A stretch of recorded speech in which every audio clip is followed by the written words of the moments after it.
தேதி கும்பாபிஷேக விழா நடைபெற உள்ளதாக அறிவிப்பு வெளியிடப்பட்டிருக்கின்றது.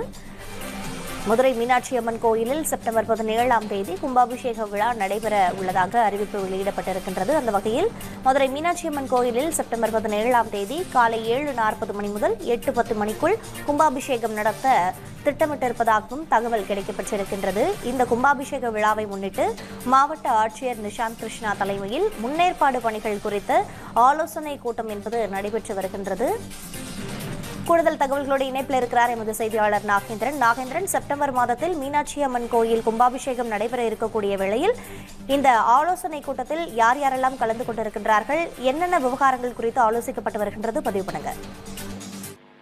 வணக்கம் பிரீதா. உலக பிரசித்தி பெற்ற மதுரை மீனாட்சி அம்மன் திருக்கோயிலினுடைய கும்பாபிஷேக விழா என்பது செப்டம்பர் 17ஆம் தேதி நடைபெற இருக்கின்றது. இது தொடர்பாக மதுரை மாவட்ட ஆட்சியர் நிஷாந்த் கிருஷ்ணா தலைமையில் அந்த முன்னேற்பாடு பணிகள் குறித்து இந்த ஆலோசனை கூட்டம் என்பது மதுரை மாவட்ட ஆட்சியர் அலுவலக அந்த கூட்டரங்கில் வைத்து இந்த கூட்டம் என்பது நடைபெற்று வருகின்றது. இந்த கூட்டத்தில் கும்பாபிஷேகத்திற்கு வருகை தரும் பக்தர்களுக்கு மற்றும் முக்கியஸ்தர்கள் மற்றும் சிறப்பு விருந்தினர்கள் உள்ளிட்டோருக்கு தேவையான வசதிகள் செய்வது, கழிப்பறை உள்ளிட்ட குடிநீர் உள்ளிட்ட அடிப்படை வசதிகள் குறித்தும் பக்தர்கள் கோவிலுக்கு வந்து செல்லும் வழி குறித்தும் ஆலோசனை என்பது அந்த கூகுள் மேப் வாயிலாக அந்த PDF அந்த வீடியோ வாயிலாகவும் அந்த அனைத்தும் வந்து காட்சிப்படுத்தப்பட்டு அனைத்து துறை அதிகாரிகள் முன்னிலையில் தற்போது ஆலோசனை கூட்டம் என்பது நடைபெற்று வருகிறது.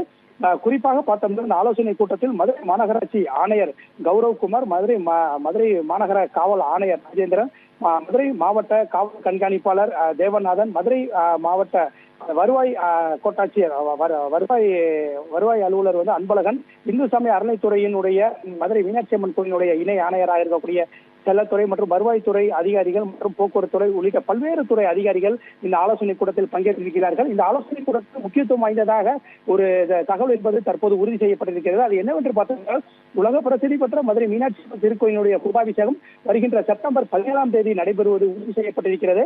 அதன் அடிப்படையில் காலை 7:40 மணி முதல் காலை 8:10 மணிக்குள் அந்த கும்பாபிஷேகத்தில் அந்த ராஜகோபுரத்தில் கும்பாபிஷேகம் நடைபெறுவதற்கான அந்த நேரம் என்பதும் உறுதி செய்யப்பட்டிருப்பது முக்கியத்துவம் வாய்ந்ததாக பார்க்கப்பட்டு வருகின்றது.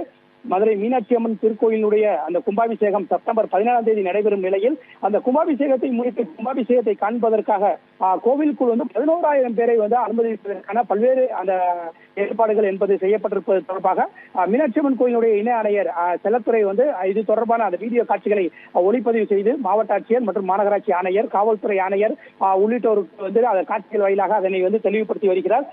முக்கியஸ்தர்கள் மற்றும் சிறப்பு விருந்தினர்கள், அதே போன்று பக்தர்கள், பொதுமக்கள் என 11,000 பேரை வந்து உள்ளே அனுமதிக்க இருக்கிறார்கள்.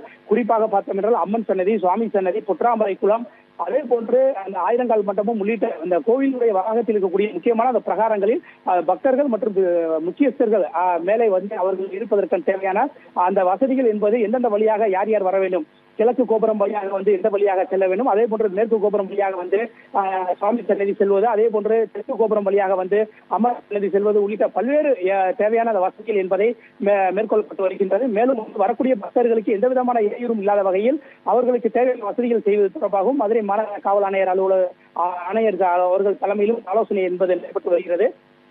பக்தர்கள் கூட்டம் அதிகமாக வருவதன் காரணமாக அனைவரையும் உள்ளே அனுமதிக்க முடியாது என்பதன் காரணமாக பெரிய அகன்ற LED திரைகளை கோவில் சுற்றியுள்ள பகுதியில் மதுரை மாநகரின் பல்வேறு பகுதிகளிலும் இந்த LED திரைகள் அமைக்கப்பட்டு அனைவரும் பக்தர்களும் நேரடியாக இந்த கும்பாபிஷேகத்தை பார்ப்பதற்கான தேவையான வசதிகளும், அதே போன்று பல்வேறு பகுதிகளில் இருந்து வரக்கூடிய இந்த கும்பாபிஷேகத்தை காண வரக்கூடிய பக்தர்கள் மற்றும் முக்கியஸ்தர்களின் வாகனங்களை நிறுத்துவதற்கு தேவையான அந்த வாகன நிறுத்தங்கள், கார் பார்க்கிங்குகள் மற்றும் போக்குவரத்து மாற்றங்கள் உள்ளிட்ட பல்வேறு அந்த கும்பாபிஷேகம் தொடர்பான பல்வேறு